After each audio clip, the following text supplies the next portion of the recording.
继续来看台中4月初6开始限水的措施，送水5天，停水2天。最近真侪乡亲买水桶，嘛袂少人是直接买这个水塔。讲这个做水塔头家讲，平常时一天上最是做30个，即摆咧7个人来加班，一天做到60个，也是做袂赴，实在是做袂出来，有袂少的订单只好杀掉。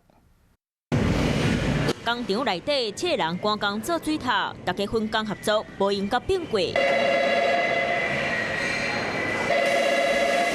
大家无用试做水塔，办公室的电话一直咧等，因为要限制大家用水，真侪人拢烦恼水无够用，电水塔就是要欠水做准备。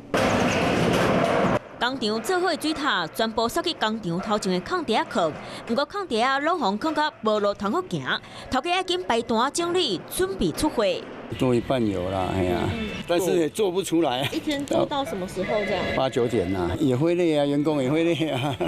头家讲，本来逐工会当做30个小寸尺的，亲像一栋、2栋的水塔。不过这个月订单变多，因逐工加班生产，上济干会当做60个水塔，订单嘛是做袂完。